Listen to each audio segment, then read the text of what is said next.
Hey team, this is Grant David Collins, and welcome to Basement Philanthropy, a place for people who do not want to wait until they are rich or retired to create meaning, connection, and impact with their money, regardless of the amount. On this episode, we're going to be talking about the connection that personal finance and budgeting has on someone's ability to get involved with micro-philanthropy, so let's get started.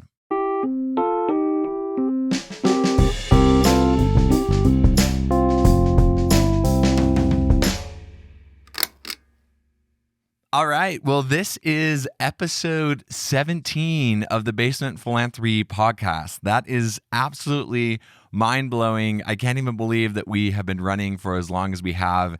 And don't worry, we're not going away anytime soon. And in a lot of ways, we're just getting started. First of all, thank you for everybody who has been following me on social media. We had one of the micro-philanthropy reels that I put out on Instagram kind of blow up last week. So it was really fun to see some of the energy and the drive behind that.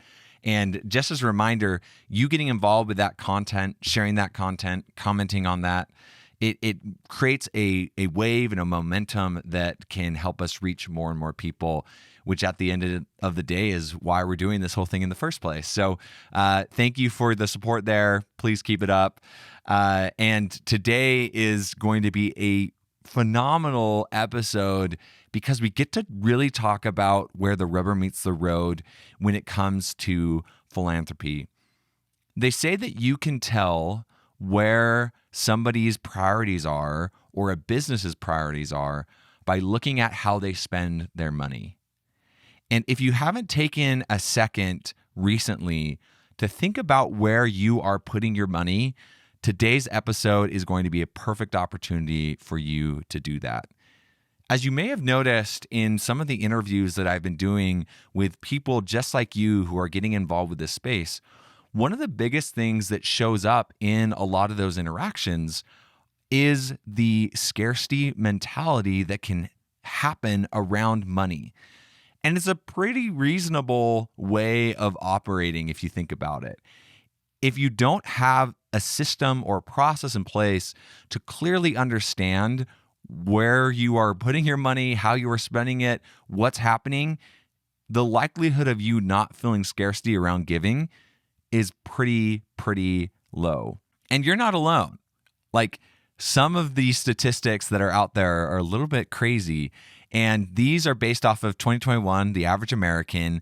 And in 2021, only 24% of millennials demonstrated basic financial literacy, meaning they knew what was going on with their finances, with credit cards, with debit cards, with different bank accounts, or whatever it might be.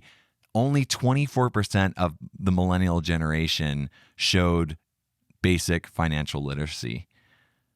Just 39% of Americans have enough cash to cover a $1,000 emergency.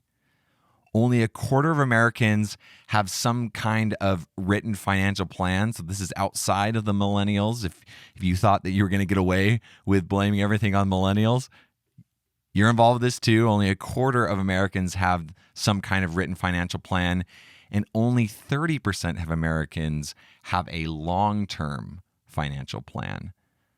So it makes sense that when people think about giving their money, they instantly go to this feeling of being fearful because there isn't this clear understanding of what they are creating, why they're creating it, and how they're going to go about doing that. And so developing a personal budget and a financial plan is just as much a part of being involved with micro-philanthropy as the actual giving, because your money is the engine that drives that. And if you aren't managing that well, the impact and the connection and the meaning isn't really going to follow because it's going to be weighed down by those feelings that show up. And this is one of the beautiful byproducts of philanthropy. You start out with this notion of giving and you receive so much in return. And one of those gifts that you get in return, if you choose to get involved in this space, is becoming more financial literate and independent. So let me tell you the story of my own financial journey. And as I'm talking, think about how this relates to you. Think about how your journey and your story shows up in this. I was lucky enough to grow up in a family who were really financially literate. I remember having conversations with my family around some of the financial goals that we had and then working together to be able to achieve those. So one of those was paying off our family home. And I remember my parents bringing us into a family meeting, us having a discussion about the budget and things that we were going to have to cut back on and just different ways that we could get involved with that.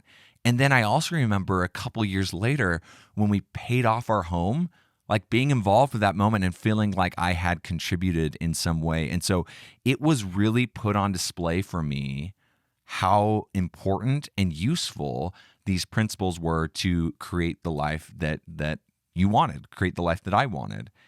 So when I was in college, I started to build my own financial plan. And it wasn't very good at the beginning. In fact, it was pretty horrendous. I didn't really do anything about it. But just like with anything, as I gained more and more experience, I was able to put together a basic budget and financial plan that allowed me to start getting involved with different things that I wanted to be involved with. The first and foremost thing that I got involved with was investing. So I took a portion of my money and put it aside and put it in the market to start to gain returns off of that money. And it was through that process that I began to determine or learn that you could create things with your money. And that if you were smart to start early, that you had this wide opportunity. And the longer and longer you waited, the shorter and shorter that opportunity began. And that is actually the connection that I started to make with philanthropy, is that in the same way that if you start investing earlier in life, you can create more and more wealth. The same principle applies to philanthropy. The earlier you get involved, the more impact and connection and meaning that you can create throughout your lifetime. So I had these things going and I used similar devices to be able to create this. And basically what that looked like was putting a percentage of my money aside in order to fulfill on these things that I wanted to create. So I wanted to invest, I wanted to be involved with micro-philanthropy. And so I used that budget as the baseline to be able to create that. And so I even went as far as developing a little bit of a group or a club called the Budget Boys. That's right, you heard it right, the Budget Boys. And what we would do is we would help college students become financially literate and then implement and develop a plan around some of these basic tenets. And so I was really confident in my ability to create and maintain and build a system of budgeting. But as I was preparing for this podcast, I realized how much more I can even be doing within my system that I've been involved with for a couple of years. And one of the biggest things that I need to be more aware of and more intentional about around my own financial journey is following the budget. Like, it's one thing to have a budget, it's another thing to hold yourself accountable to a budget. And because I'm single, I often have a little bit more extra than I would if I had a family. And so there's kind of a cushion there and I'm kind of used to that. And so one thing that I'm getting involved with currently is really starting to be intentional around that so I can be even more creative with the different things that I am involved with. Now, you might be on the other end of this thinking, well, Grant, that's great for you that you came from a financial family, people that really understood or cared about this. But I didn't. And in fact, like, I'm pretty deep in the hole. I have a lot of debt or I have no idea what I'm doing. Like, great for you. I'm going to move on and not be involved with philanthropy. And what I'll say to that is, just like I spoke into, we're all at a different spot on this road to financial independence and financial literacy, but we can all start or make improvements on that process today. So if you're already down the journey a little bit and you feel pretty confident in your financial plan, I'm going to put a time in the description of this podcast that you can skip ahead to kind of get to the meat of how these two things come together. If you're not, I'm going to describe really quick a very simple way that you can start becoming financially literate and implement a basic budget into your life so that you can start getting involved with this whole space. So if you don't have a financial plan or a budget in place right now, this is all you need to do.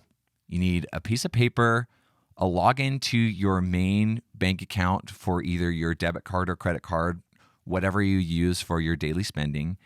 And you need a login to a free website called mint.com.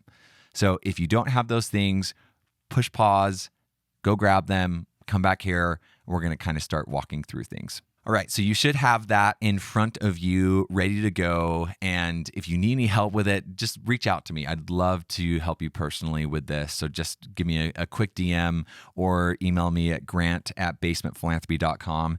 I would love to get involved with you getting to this space in your life. So now that you have your paper, what I want you to do is I want you to brainstorm some basic categories that you think that your expenses could fall into. We're looking to create about 6 to 8 of these categories so that you can start to understand what is happening in your finances. So these can be things like gas, groceries, eating out, fun activity money. Like it can be any of these types of things. And I want you to create between 6 and 8 of those. Now, at any time through this entire process, feel free to pause the podcast and do the work that you need to around what we're talking about. So once you have those ready to go, what I want you to do is I want you to print off your last bank statement. What I want you to do is I want you to start categorizing your last month of transactions by the categories that you laid out. And you're likely going to notice pretty quickly that you don't have everything that you need in those categories. That is totally okay. Feel free to add a category if you don't have one that's pretty obvious. Now, don't get too bloated as far as your categories. You don't need to go too deep. We're talking really high level right now, and you can get deeper and deeper as you get more comfortable in this space. Once you get done with that, what I want you to do is log in to mint.com if you already have an account, or if you don't, create an account, and then connect your bank account to the app. Mint.com, connect your bank account there. And what's going to happen is after a little bit of a process on your back end, you're going to have those same transactions that you just spent time categorizing come into your feed that will be really apparent to you if you're on their website. And what you're going to do with those is you're just going to create those categories. And Mint.com has a bunch of categories already laid out. So feel free to change the categories to be those, or you can edit the categories right there. The user interface is really easy. So categorize those same transactions in Mint.com. And then what I want you to do is, if you're filling up to it, go back a couple more months. So usually 3 is what I always tell people about, and that gives you a really good sense of what that will look like. And once you're done with that, then you're going to have a really rough idea of where your current spending is at. Now, this isn't a time for judgment. You're going to have likely a bunch of spending in areas that you're not that excited about, or in subscriptions that you didn't even know that you had running. All these things, they're just data points for us to move forward with. Okay, so once you get done with that transaction categorization, what I want you to do is I want you to go to the budgets tab in mint.com. It'll be right off to your left side. And what you're going to do here is you're going to add a budget for each category that you have listed down that you've used to categorize these transactions. So there, up in the top right, you'll see it. You'll just click on Add a Budget. You'll choose the category that you want, and then you'll choose the budget amount. Now, what the budget amount should be, this is not necessarily what you want it to be at this point. You can kind of think about it that way. But what I would suggest is to look at your Trends tab. If you go over to the left side of mint.com, click on Trends, and then you can click and search a category and then see how much your average spending is in that category for the last 3 months. and then start to develop your baseline from there. So maybe you're spending too much in a category and you kind of want to go back. That's great. But what I would do first is really understand where you're at. Because just like with anything in life, as you start to make changes in this area, what can happen is you get way too involved or way too invested. You try and cut back too quick, and it just kind of all falls apart. So what I would suggest you doing is going through each category and doing that. So clicking on the Trends tab, typing in the category, figuring out what the average is along the last 3 months, and then using that as a number to decide what you want for your budget. So at the end, you should have between 6 and probably 12 budget categories that make up most of your transactions that you are going through. Feel free to have a miscellaneous category, but just don't use that as an excuse to not figure out where a category should go. Sometimes there are just like random expenses that you have that come up, and put a budget around those as well. Okay, so once you get to this point, the listeners who left the budgeting side to come back have now rejoined us. This is the time block that they will come back in. And I have done everybody a bit of a favor, and I've built a spreadsheet for you that you can use to take your budget, whatever that looks like, and move it into something that can start creating good with the money that you have. Now, if you already have a system that's like this, feel free to adapt some of the principles that you'll see in this spreadsheet to what you are already doing. If you don't have a system, this is a great place to get started. And I have an entire year built out for you. And so you can use this for a year. And if you get to a place where you can't use it anymore, just reach out to me. I'm happy to help you put something together. So what you'll notice that there is a spot for your income. There's a spot for the different categories that you have in your budget. There's a spot for the actual amount of money that you spent in those categories, what is left over, if there's anything left over, and then after you get done with all your expenses, the total amount of money that you have after that is done. Now, this is where the magic starts to happen. This is where you can start to plan a percentage of your money that can go towards giving. And this is how so many people within the micro-philanthropy community are starting to give, is they're walking through this process, putting aside money, and then decoupling that money from them, so that scarcity that they feel, the fear that they feel around their money, all of a sudden is extinguished because they have an understanding of where that money is going. And so what I want you to start doing is I want you to start thinking about the good that you could potentially create with that money. And it's the beginning of another school year. And I want to bring back an idea that I have pushed out in the past, in the first couple episodes that I did of this podcast. And that was around buying supplies or contributing supplies to a teacher you know that is near you. The average American makes about $51,000 a year. Just 7% of that is $112 per paycheck. So $224 for the month, if you want to look at it that way, or $112 per paycheck. I know that there are teachers out there that could use some extra supplies and extra help. And so that is what I would suggest you do with this first project, as far as you're getting involved with this. But you could do whatever you wanted to, but you'll notice that this spreadsheet that I've developed for you allows you to start putting your money aside so that you can give. What makes micro-philanthropy different from just your everyday giving is the intentionality behind where the money comes from and what you are doing with it from a giving perspective. That's what is the nuance here. That's what makes it different, is that you are being intentional through the entire process. And what you'll start to see happen is that becomes a flywheel, because once you start getting involved with giving and seeing that your money can impact, you will start to create or have the desire to create more impact and more connection and more meaning out into the world.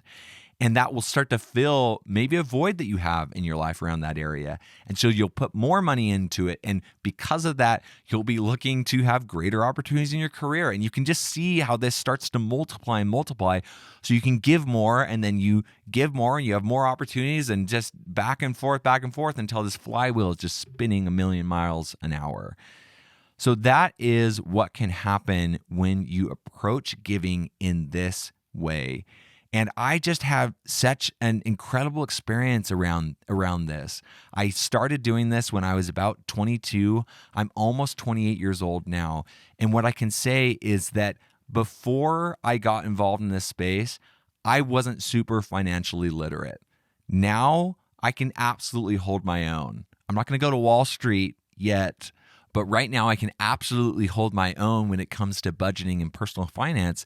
And it's just because I decided to get involved with something like personal micro-philanthropy. And that can be your experience too. So please reach out to me if you need some help with this budgeting. I would be happy to spend some of my time talking to you about this because it's so important to what you want to create in your life. And it's this experience that sometimes is a little bit vulnerable. And what I can tell you is that I will not judge you in any way for your current financial experience or structure or whatever you have in place. I will just be so grateful that you are wanting to get involved with creating good with your money. That's what I'm committed to, and I'm so thrilled for the potential opportunity to help anybody who wants to get to a better place there so that they can use their money for good. So that's it for me on this episode. Please reach out. I'd love to assist. I'd love to help you through this process if just listening to the podcast wasn't enough for you. So let's go out into the world and create good with the money in our pockets together. Talk soon.